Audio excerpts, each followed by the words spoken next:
बच्चों, आज मैं आपको आरोह भाग 1 की कविता घर की याद भाग 2 पढ़ाने जा रही हूँ।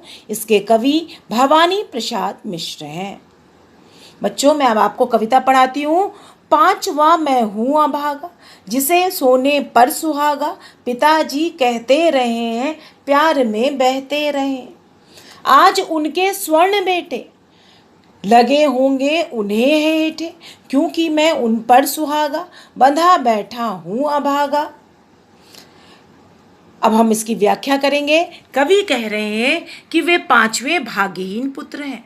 वे परिवार के साथ में नहीं हैं। उनके पिताजी उन्हें सबसे बढ़कर बताते हैं, उन्हें सबसे प्यार करते हैं, सबसे ज़्यादा प्यार करते हैं। जब उनके घर में कभी चर्चा होती है तो सदा भाव विभोर हो जाते हैं, और उनके स्वर्ण के समान चारों प्यारे बेटे भी उन्हें अच्छे नहीं लगे होंगे। आज उनका सबसे प्यारा बेटा उनके मध्य में नहीं है, वह जेल में है। बच्चों, इसमें शिल्प सौंदर्य हम देखते हैं।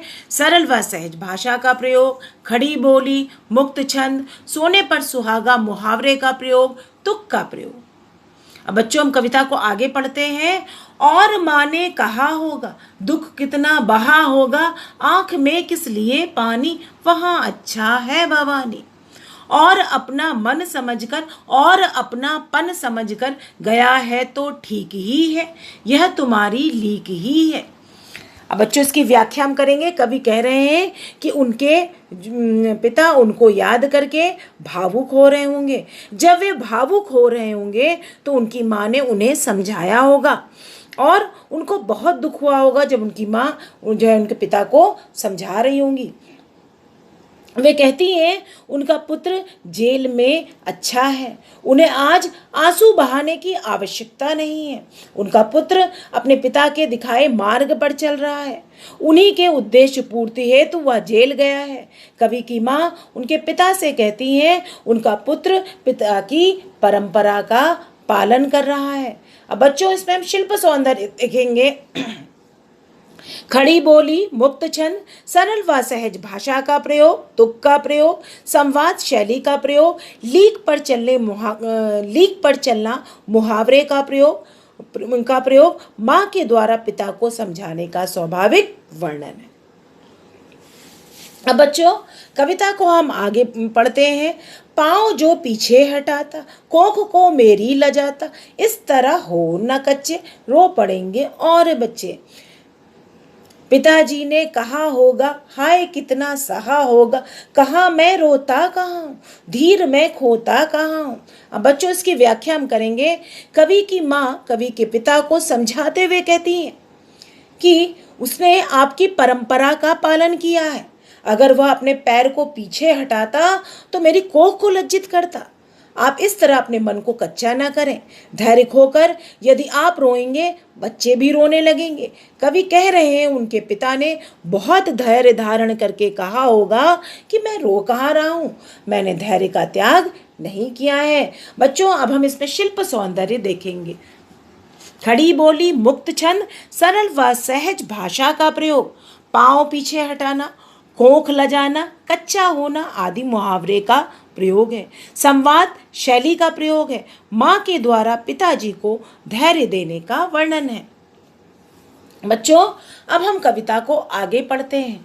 हे सजीले हरे सावन, हे कि मेरे पुण्य पावन, तुम बरस लो वे न बरसे, पाँच वे को वे न तरसे।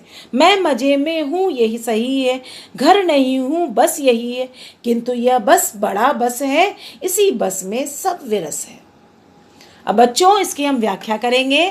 कवि सावन को संबोधित करते हुए कहते हैं कि हे मेरे सजीले हरे सावन, हे पवित्र सावन, तुम बरस लो, मेरे पिताजी ना बरसें, अर्थात वे ना रोएं, वे अपने पांचवें पुत्र के लिए ना तरसें। मेरे पिताजी से कहना मैं यहाँ पर मजे में हूँ, बस घर पर नहीं, और यही सबसे बड़ा कष्ट है, और यह कोई साधारण घटना नहीं है कि मैं अपने घर से अलग हूँ। बच्चों, अब इसमें हम शिल्प सौंदर्य देखते हैं। खड़ी बोली, मुक्त छंद, सरल व सहज भाषा का प्रयोग सावन को दूत बनाया है। प्राचीन परंपरा का अनुसरण किया गया है। बस शब्द के बच्चों यहाँ पे 3 अर्थ हैं, केवल, नियंत्रण व नीरस। अनुप्रास अलंकार का प्रयोग किया गया है।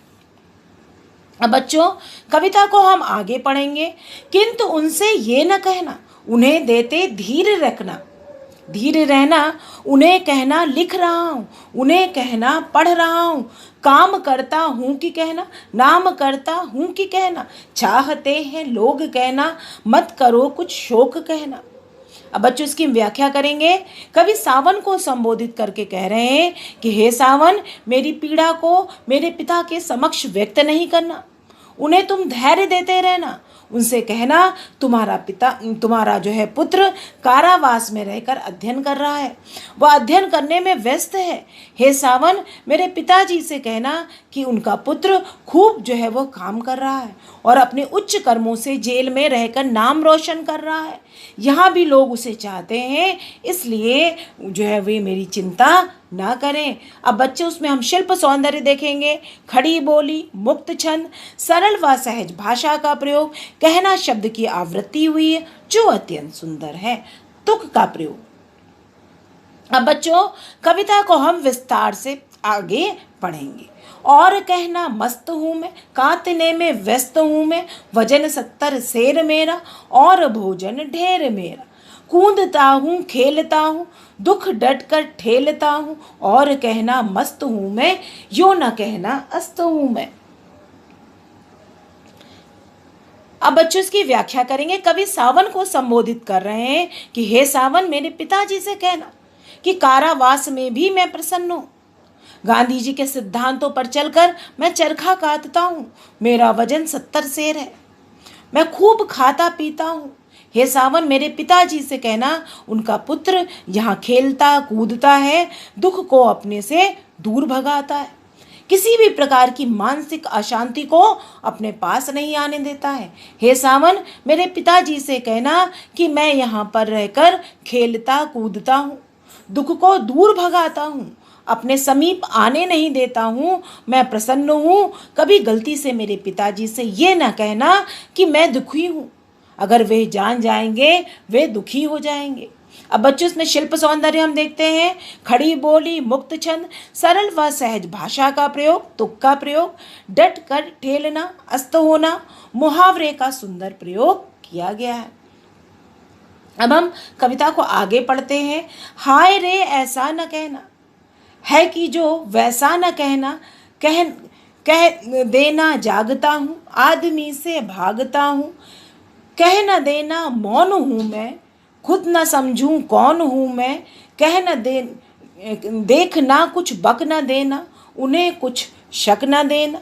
हे सजीले हरे सावन, हे कि मेरे पुण्य पावन, तुम बरस लो वे न बरसे, 5 वे को वे न तरसे।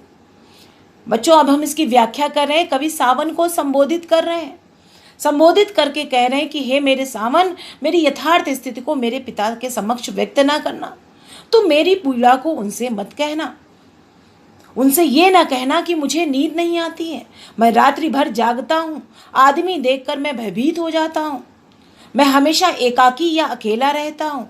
हे सावन, तुम सावधान रहना, मेरे पिता से ये ना कहना कि मैं मौन रहता हूँ, तुम उनसे ये ना कहना कि मैं चिंतित होकर स्वयं को भूल जाता हूँ। हे सावन, तुम सावधान रहना कि उन्हें शक ना हो, शक ना उत्पन्न हो कि मैं दुखी हूँ। हे सावन, तुम बरस लो, हे सावन तुम बरसो, धरती प्रसन्न हो जाए, मेरे माता पिता के आंखों में आंसू ना आए, उन्हें मेरी याद ना आए। बच्चों, अब हम शिल्प सौंदर्य देखते हैं। इसमें खड़ी बोली, मुक्त छंद, सरल व सहज भाषा का प्रयोग, सावन का मानवीकरण किया गया है, विशेषण का प्रयोग किया गया है सावन के लिए, सजीड़ा, हरे, पुण्य पावन आदि। पुण्य पावन में अनुप्रास अलंकार है और संवाद शैली का प्रयोग किया गया है। बच्चों, मैं आशा करती हूँ कि यह कविता आपको भली भांति समझ में आई होगी। धन्यवाद।